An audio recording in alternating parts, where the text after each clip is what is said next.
एक सांसद को उनके घर के सामने गोली मार दी जाती है और कोई कुछ नहीं कर पाता। आप अगले जन्म में क्या बनना चाहेंगी? हम अगले जन्म में भले ही जानवर बन जाएं पर इस तरह की मतलब औरत नहीं बनना चाहिए। गांव में बदनामी होना शुरू हुई। गांव के सरपंच के बेटे ने फूलन देवी के साथ जबरदस्ती करनी चाहिए और फूलन को गांव से ही बाहर निकाल दिया। लेकिन हर ऑपरेशन के पहले और बाद में फूलन के कहने पर पूरी गैंग किसी न किसी दुर्गा माँ के मंदिर में जाकर पूजा जरूर किया करती थी। विक्रम ने ही फूलन से कहा था कि अगर मारना ही है तो 20 को मारना, एक को मारेगी तो लोग तुझे हत्यारन कहेंगे और फांसी पर चढ़ा देंगे। खैर, बाबू गुज्जर की नजर भी फूलन पर थी और उसने अगले 72 घंटों तक फूलन को फिजिकली अब्यूज किया। लेकिन तीसरे दिन शाम को स्टोरी में एक अनएक्सपेक्टेड ट्विस्ट आया।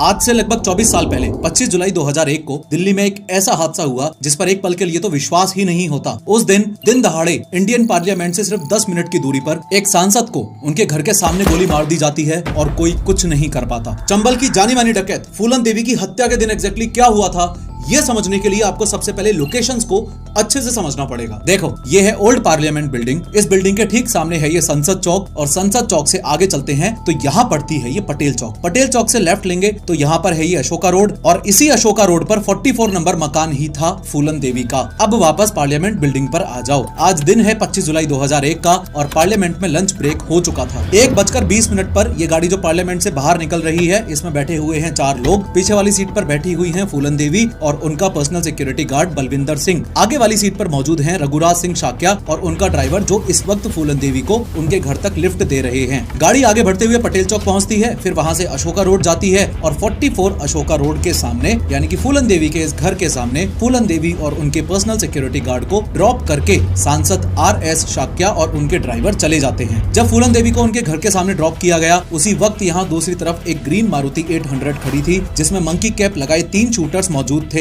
फूलन देवी और उनका पर्सनल सिक्योरिटी गार्ड जैसे ही अपने घर के अंदर जाने लगे, वैसे ही इन तीनों शूटर्स ने फूलन देवी का पीछा किया और पास जाकर फायरिंग शुरू कर दी। सिक्योरिटी गार्ड बलविंदर सिंह को पेट में एक गोली लगी और वो यहीं पर गिर गए। इस फायरिंग के दौरान फूलन देवी को टोटल 5 गोलियां मारी गईं, जिसमें से एक गोली पॉइंट ब्लैंक रेंज से सीधा उनके माथे के बीचों बीच मारी गई। गोलियों की आवाज सुनते ही फूलन देवी के पति उम्मेद सिंह बाहर आए। उन्होंने देखा कि खून से लथपथ फूलन देवी और बॉडीगार्ड जमीन पर गिरे हुए हैं और मंकी कैप पहने हुए तीनों शूटर्स अपनी ग्रीन मारुति 800 में बैठकर शूटिंग साइट से भाग रहे हैं। उम्मेद सिंह ने तुरंत एम्बुलेंस को कॉल किया और काफी देर इंतजार भी किया, लेकिन एम्बुलेंस आई ही नहीं। इसलिए फिर उम्मेद सिंह ने फूलन देवी और बलविंदर सिंह को अपनी पर्सनल कार में बिठाया और श्री राम मनोहर लोहिया हॉस्पिटल में लेके चले गए। ड्रोन शॉट की मदद से समझो कि ये है ओल्ड पार्लियामेंट बिल्डिंग, ये है पटेल चौक, ये है फूलन देवी का घर और शूटिंग साइट और ये रहा राम मनोहर लोहिया हॉस्पिटल। यहाँ देख के आपको साफ साफ पता चल रहा है कि राम मनोहर लोहिया हॉस्पिटल ज्यादा दूर है ही नहीं। बट स्टिल जब फूलन देवी को हॉस्पिटल ले जाया गया तब डॉक्टर्स ने उन्हें ब्रॉड डेड डिक्लेयर कर दिया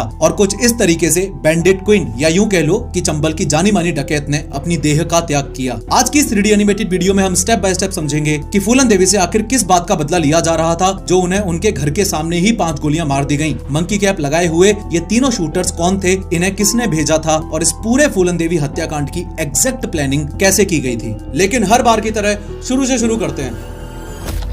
बात 1963 की है। उत्तर प्रदेश के जालौन के एक छोटे से गांव गोरहा का पूर्वा में जन्म होता है फूलन देवी का। फूलन देवी मल्ला कम्युनिटी की थी जिसे उस जमाने में लोअर कास्ट माना जाता था। बहुत छोटी सी उम्र में ही फूलन अपने हक के लिए लोगों से भिड़ जाती थी। अब चूंकि फूलन कोई बहुत अमीर परिवार में पैदा नहीं हुई थी तो फूलन के चाचा ने उनकी जमीन हड़पनी चाही तो सिर्फ 10 साल की फूलन अकेले ही उनके अगेंस्ट खड़ी हो गई। हुआ कुछ ऐसा कि एक दिन फूलन की माँ ने उसे बताया कि उसका चाचा और उनका बेटा मैयादीन ने फर्जी कागज बनवाकर उनकी जमीन छीन ली है। तो फूलन सीधा उस खेत में जाकर बैठ गई और हटने से मना कर दिया। मैयादीन जो उस वक्त 20 साल के आसपास का था वो फूलन को भगाने आया, लेकिन फूलन वहां से उठने का नाम ही नहीं ले रही थी। गुस्से में आकर मैयादीन ने फूलन के सिर पर ईंट मार दी। घर वालों को लगा कि कहीं फूलन कोई और लड़ाई ना कर ले, इसलिए उन्होंने सिर्फ 11 साल की उम्र में ही फूलन की शादी करवा दी। इनफैक्ट फूलन की शादी एक ऐसे आदमी से की गई जो उससे उम्र में 3 गुना बड़ा था और एक विडोअर भी था। नाम था पुत्तीलाल। सिर्फ 100 रुपए, एक गाय और एक साइकिल के बदले में उस छोटी सी फूलन को उस अधेड़ उम्र के आदमी के साथ भेज दिया गया। शादी शादी के बाद पुत्तीलाल उसके साथ जबरदस्ती करता, उसे पीटता था और हर दिन उसकी जिंदगी को और भी नरक बना देता था। ये सब सहना फूलन के बस के बाहर होता जा रहा था। अपने 12वें बर्थडे के बाद एक दिन फूलन ने सब कुछ छोड़ने का फैसला लिया। वो वहाँ से पैदल ही निकल गई और अपने मायके लौट आई। फूलन के घर वालों के लिए ये एक धब्बा सा था और फूलन की माँ ने तो ये तक कह दिया, मर जाओ या तो कुएं में कूद जाओ या यमुना में डूब जाओ। अब घर वाले ही इस तरह के कमेंट्स कर रहे हैं तो सोचो सोसाइटी ने क्या कुछ नहीं बोला होगा। अगर आज के टाइम भी कोई महिला अपने पति को छोड़ के वापस आ जाती है तो सोसाइटी के वो 4 लोग कितनी ज्यादा बातें बनाते हैं। फिर ये तो आज से 50 साल पहले की बात है, तो सोचो उस समय इस बात का कितना बड़ा मुद्दा बनाया होगा। मोरओवर फूलन के साथ भी वही हुआ। मायके लौटने के बाद फूलन को खराब नजरों से देखा जाता था और इसी बीच एक हादसा हुआ। गांव के सरपंच के बेटे ने फूलन के साथ जबरदस्ती करने की कोशिश की। फूलन जैसे तैसे उस लड़के को मार के तो वहां से भाग गई। पंचायत बैठी। चूंकि गांव ठाकुर कास्ट डोमिनेटेड था, सरपंच का बेटा भी ठाकुर ही था और फूलन एक लोअर कास्ट महिला थी, तो उन लोगों ने फूलन को कैरेक्टरलेस डिक्लेयर कर दिया और साथ ही उसे गाँव से भी निकाल दिया। यहाँ आपको एक बात ये भी बता दूं कि उत्तर प्रदेश में ठाकुर, जिसे अक्सर राजपूत भी कहा जाता है, एक अपर कास्ट कम्युनिटी है जो हिस्टोरिकली वॉरियर क्लास यानी कि क्षत्रिय मानी जाती है। ये लोग पहले से ही जमीन के बड़े मालिक रहे हैं और रूरल एरियाज में इनका काफी इन्फ्लुएंस रहा है। ठाकुर नाम असल में एक फ्यूडल टाइटल था जिसे लोग इज्जत और पावर के रूप में यूज करते थे। आज भी यूपी के कई गांव कस्बों में ठाकुर फैमिलीज के पास जमीन, पैसा और लोकल पावर होती है। एनीवेज गांव से निकल के फूलन अपने कजन कैलाश के घर चली गई जो यमुना नदी के पास टोगा गाँव में रहता था। कैलाश, जिसके घर फूलन रुकी थी, दिखने में तो एक आम आदमी ही था, लेकिन असल में वो डकैतों के लिए छोटे मोटे काम किया करता था, जैसे खबर देना, सामान पहुंचाना। इसी कनेक्शन के थ्रू फूलन की पहली मुलाकात डकैतों से हुई थी। कैलाश पहले से ही शादीशुदा था और उसके बच्चे भी थे, लेकिन कुछ सोर्सेज में मेंशन्ड है कि फूलन और कैलाश ने शादी भी कर ली थी, पर यह शादी ज्यादा दिन तक चल नहीं पाई। फूलन अपने कजन की जमीन पर घास काटती थी और भैंसों को चराने ले जाती थी, पर धीरे धीरे गाँव में उसकी इमेज बदलने लगी। लोग उसके बारे में अफवाहें उड़ाने लगे। उसे एक बदनाम औरत के रूप में देखा जाने लगा जो अकेली यमुना में नहाती थी, वो भी बिना कपड़ों के। फिर एक दिन फूलन ने अपने कजन कैलाश के घर से भी निकल जाने का फैसला किया। फूलन वापस अपने खुद के घर गोरहा का पूर्वा में आ गई, पर उनकी बदकिस्मती यहीं से शुरू हुई। साल था 1979 और फूलन की उम्र थी सिर्फ 16 साल। पुलिस ने फूलन को गिरफ्तार कर लिया, ये इल्जाम लगाकर कि उसने सरपंच के घर चोरी की है और वो डकैतों के साथ मिली हुई है। जेल में फूलन के साथ और भी भयानक चीजें हुई। पुलिस वालों ने कई दिनों तक फूलन को फिजिकली अब्यूज किया और कुछ सोर्सेज के हिसाब से तो उसके खुद के पिता के सामने भी। सबसे खराब बात यह है कि जिस सिस्टम को फूलन को प्रोटेक्ट करना चाहिए था, उसी सिस्टम ने फूलन के साथ गलत किया। अब फूलन की लाइफ का एक नया चैप्टर शुरू होने वाला है और उससे पहले मैं अगर आपको एक छोटा सा फ्लैशबैक दूं तो फूलन की शादी 11 साल की उम्र में ही हो गई थी। पति मारता था, प्लस उसने मल्टीपल टाइम्स फिजिकल अब्यूज भी किया, इसलिए वो अपने पति के घर को छोड़ के वापस मायके आ गई थी। गांव में बदनामी होना शुरू हुई।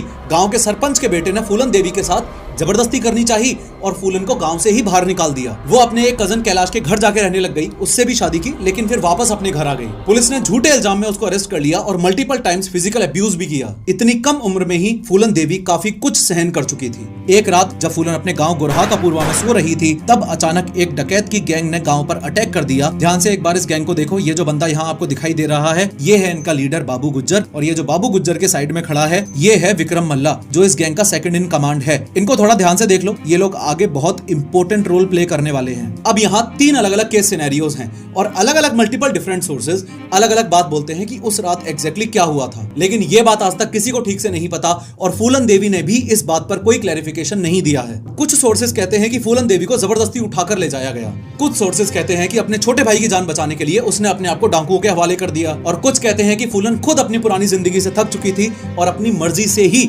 डकैतों के साथ चली गई। सच क्या था, ये आज भी एक राज ही है। एक बात और जो आपको यहाँ पता होनी चाहिए वो ये कि बाबू गुज्जर की गैंग भी 2 अलग अलग कास्टों से मिलकर बनी हुई थी। एक तरफ थे ठाकुर जो अपर कास्ट के थे और दूसरी तरफ थे मल्ला जो लोअर कास्ट के थे। खुद बाबू गुज्जर भी एक ठाकुर था। मैं ये सारी बातें आपको इसलिए बता रहा हूँ क्योंकि ये अलग अलग जातियां ही आगे चल के इस पूरी कहानी में एक टर्निंग पॉइंट बनने वाली हैं। खैर, बाबू गुज्जर की नजर भी फूलन पर थी और उसने अगले 72 घंटों तक फूलन को फिजिकली अब्यूज किया, लेकिन तीसरे दिन शाम को स्टोरी में एक अनएक्सपेक्टेड ट्विस्ट आया। विक्रम मल्ला, हाँ वही जो इस गैंग का सेकंड इन कमांड था, वो फूलन को पहले से ही पसंद करता था। जब उसने देखा कि फूलन के साथ इतनी भयानक चीजें हो रही हैं, तो उससे और बर्दाश्त नहीं हुआ। उसने बाबू गुज्जर को वहीं पर गोली मार दी। बाबू गुज्जर के मर्डर की खबर पूरे आसपास के गांव कस्बों में आग की तरह तेजी से फैल गई। साथ ही ये भी सबको पता चल गया कि विक्रम मल्ला जो फूलन की ही जाति का था, उसने अपने अपर कास्ट लीडर को मार दिया है, और ना सिर्फ ये, वो इस पूरी गैंग का लीडर भी बन चुका है। ये बात सिर्फ एक पावर शिफ्ट नहीं थी, बल्कि एक सिंबल बन गई थी अपर कास्ट के खिलाफ खुली बगावत का।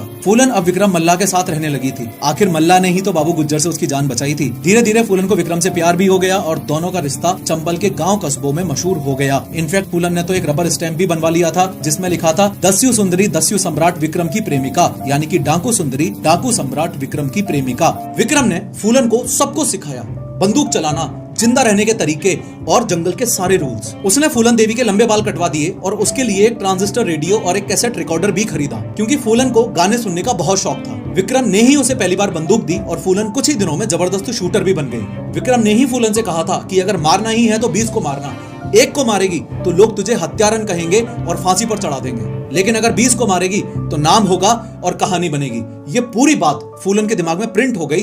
आपको आगे पता चलेगा कैसे। एनीवेज, अगले 1 साल तक विक्रम और फूलन ने अपनी गैंग को लेकर चंबल नदी के इन बीहड़ों में डाका डालना शुरू किया। विक्रम और फूलन की गैंग ज्यादातर अपर कास्ट के अमीर लोगों